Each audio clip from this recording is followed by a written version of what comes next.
All right. We are now going to roll into our post-race press conference with our race winner in today's Geico 500 at Talladega Superspeedway. We've now been joined by the driver of number 8 Chevrolet, Kyle Busch. Kyle, congratulations on that win. 10 races into the season, you now have two wins with your team at RCR. Just tell us a little bit about those final laps and really what it means to have 2 wins in the books at this point in the season. Yeah, I mean, it means a lot, obviously. Just, last time I won here 15 years ago, my first year with JGR, and here we are, my first year with RCR, being able to get back to victory lane at Talladega. So it's been a little bit, but it's really cool to welcome on a new partner of ours with McLaren's Custom Grills to score a win with them with RCR. And Team Chevy to get that Camaro in victory lane here, is really, really good for us. We're obviously short on fuel and kind of stretching it. I don't think we would have taken that chance. I probably wouldn't have taken that chance of staying out if it wasn't for the win in Fontana. So obviously that kind of opened up our playbook and really, gave us a chance to be up front, restart up front, and go for a win today. So, just being in the right place at the right time. Sometimes you got to be lucky. And feels good to have that. And I'm sure all of you guys are going to be going to Cheddar's tomorrow for your free tender meal. And as I probably need to send Brexton over there, we get some of our own. All right. We'll now go to questions. If you have a question for Kyle, raise your hand. I'll work to get a mic around, and we'll start with Jeff. So I was confused because it sounded like he was trying to call you to pit road, and then you were like too late, like you were past it, but we didn't really have a good view on TV. So what exactly was the sequence there of you guys talking about that? Yeah, I guess I, on my own mind, was like, there's no way you come to pit road and just throw away your day. Like, your day's done, and we didn't have any stage points. We had nothing at that point in the race, so I was just like, why not just take the chance? And so he said pit, pit, pit, and I was like, that's a good thing it's too late anyway. I knew I wasn't going to get it in there, but also I wouldn't have anyways. I would have just taken the chance and just said, you know what, roll the dice, let's go. All right, go ahead. Christian Coley, kickingthetires.net. You kind of had struggled at super speedways before you came to RCR. How much has joining RCR helped you kind of gain your confidence and everything as a plate racer? I mean, because of the first 2 plate races we've had this year, you've been contending for the victories. Yeah, I wouldn't say today we contended much. We got up front there for a little bit, and then we came off of pit road really, really good in that second stage, I believe, behind Chase, and the 24 was with us, and then we caught up with the Fords, and then we all got misconjobulated, and it shucked me to the back, so then I was in the back again, and the 9 was able to, I think he won that stage, so that must have been, the finish of stage 2. So, we our average running position and where we ran for most of the day wouldn't have showed that we contended much, but take them as they come, and it was just like a 200-mile-an-hour parade lap. It was just hard to make passes and get enough room in the middle to make a move up the middle, or get enough of a gap to the inside where you can fall in and then try to cycle up and get a gap to the outside and cycle up, and it just was really hard. All right, we're going to go to Steve and then John. Steve Conley, the podium finish. Kyle, you referenced the 15 years in between your super speedway wins. Did you ever feel that Lady Luck was going to shine back on you and have the luck here at the end of the race to survive one of these and be in that position? Well, ever since 2015 struck, I've always just hoped to walk out of a speedway race at the end of the day. So, when you're able to do that, you might as well take solace in it, and it's not a win, but at least you're going home on your own 2 feet. So these races, they're all hard to win, but especially speedway races are hard to win. You got 30 guys out there vying for it as well too that have a legit shot to win, just barring different circumstances. So there were some wrecks in front of us today. We were able to squeak through and not get caught up in it, fortunately, which isn't a whole lot of my luck here, so we'll take this one for sure. And I asked Randall earlier about having a driver that maybe doesn't overrule him on a call, but will actually say, hey, look, this is where we're at. We should just go ahead and stay out and go against kind of what he called. And he said it was kind of almost refreshing to have somebody like that. What does that mean to hear that from your crew chief? Yeah, I mean, I didn't really voice that over the radio about, hey, we got to win. We might as well just stay out and ride this thing out. I just thought it in my head. So, but it's cool to work with Randall, and obviously he gives me, a lot of leeway just with my experience and stuff like that and being here. And so, probably a few years ago I would have pitted and just, taken the finish, whatever that might have been. We probably would have been caught up in that wreck, So, but when I thought that we'd have a shot for a front row start there at the end, I was like, there's no way we can pit. I mean, if we run out of gas coming off of turn 2 after we take the green flag, so be it, But, yeah, just go for it. Roll the dice. All right, John, go ahead. JohnNewbyHeavy.com. When Richard was in here, he said that you're helping build back the organization to where it used to be. Is there an area where you feel like you've made the biggest impact so far? No, not yet. Have you watched our short track program? It's a struggle. So we're working on that. But I've always known these guys have always had good restrictor plate program, and we showed that in Daytona. We were really fast, and it was fun to run as quick as we did, with as good as we did with Austin to try to win that one. And then Fontana, we were super fast as well too. Those guys had a really good car there last year. So just the short track stuff has really been head scratching for sure. On my front and Randall's front, I know we're trying to work through what it takes to turn that around. So hopefully we can get there to make that the short track stuff go our way. All right, our next question will go to Bob, Kelly, and then Dustin. Bob Packers, Fox Sports. So do you consider today, do you feel like you did anything better on a super speedway No. today than No. you just got lucky? I got lucky. Okay. Yeah. And do you consider the Blaney Wallace portion of that luck or do you expect that at the end of a race that there's going to be a block and a wreck?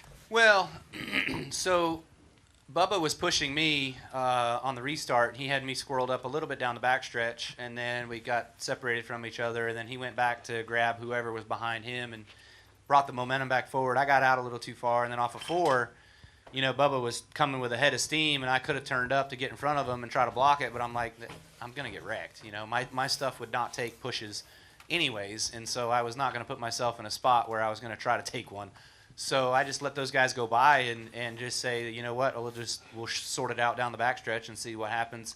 We got 4 more corners to see what happens in this race, and 2.5 more miles. But they got to pushing real hard, and Bubba went to block, and you can't make more than one turn, being pushed, and by the time you make that second one, you're wrecked. All right, Kelly. Kelly, ChronoRacer.com. Kyle, has there been anything noticeably different about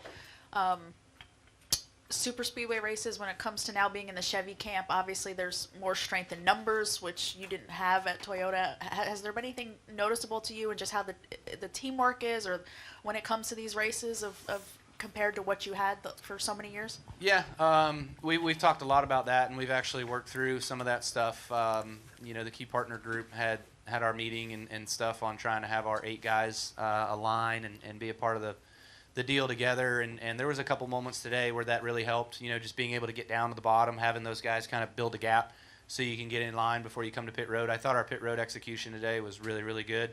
We all come in, we do our deal, get into pit road, we ride pit road, we do our stops, we come out. We got really organized really quick. So I thought the overall orchestration of that was really good. I wouldn't say it really materialized on the racetrack a whole lot, with, I saw the Toyota guys, they were, I think, 4 or 5 of them in a row on the outside there towards the end of the race, and we never really showed that, but there was some good cohesion.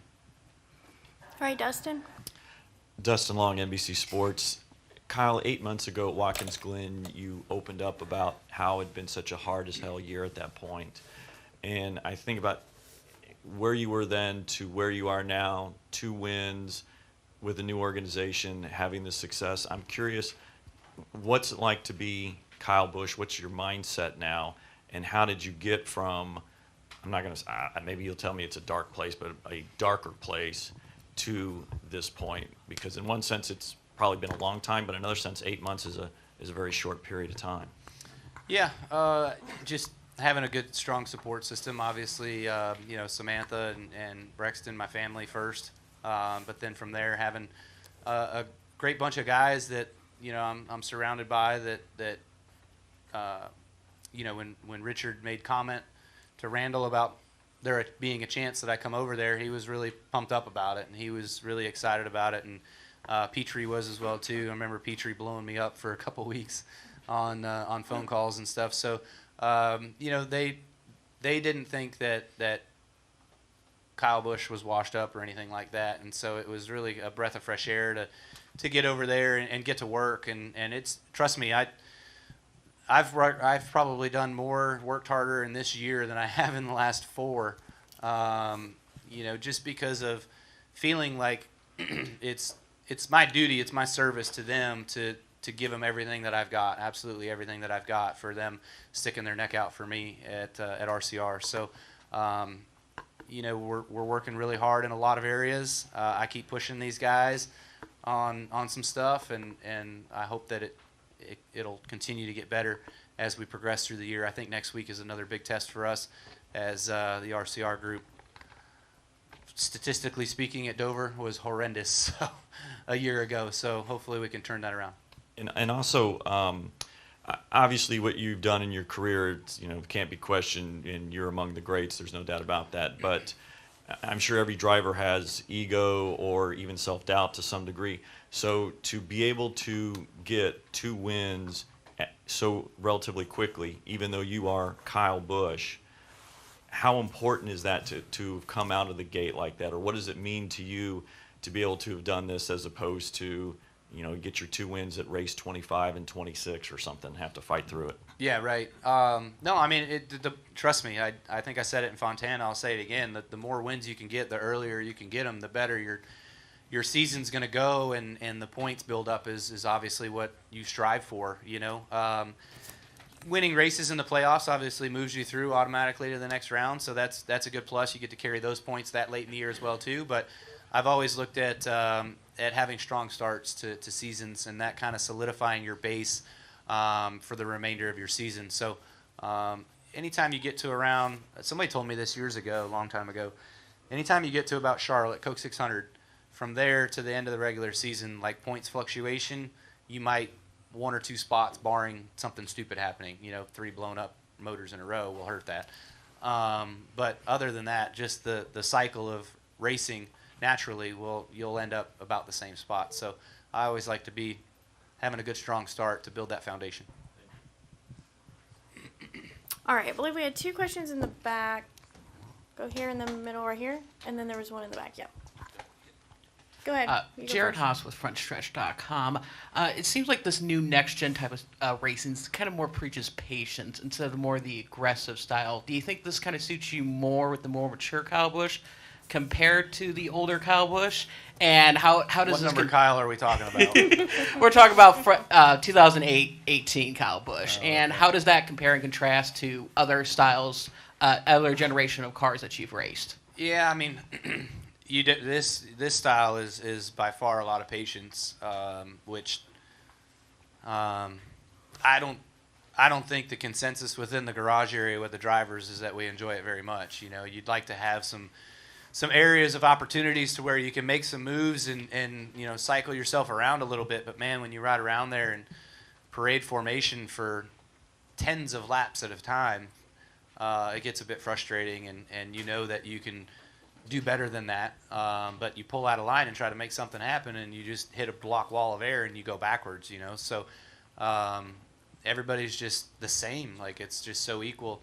There's not enough separation within everything to put on good, and in my opinion, good, exciting racing at the speedway races. I think there's a bit of a struggle right now. All right, we'll go ahead and take our final question in the back. Hey, Kyle. Marshall Smith, Stanford University. Can you speak a little bit on the partnership with RCR and the give and take in the transition? Yeah, to us, with coming on board and being a part of RCR this year, for me, I've had, a lot of great things so far that we've been able to work on and really show some positivity. and shows some good momentum in a direction that we need for success for this year. And then, there's just some of the other areas where we're not really seeing the fruits of our labor yet. So, but again, we're all striving for the same thing. That's one goal. That's to win. We want to see Austin get a win. Unfortunately, he had some bum luck today, but we want to get Austin a win, get him in the playoffs as well too. The Xfinity program's been on fire. They've been super, super strong this year, so that's been fun to see. And we just need to keep it going in the right way. All right, Kyle, congratulations again on You got that it. win. Thanks. We appreciate your time. Wish you best of luck next weekend in Dover.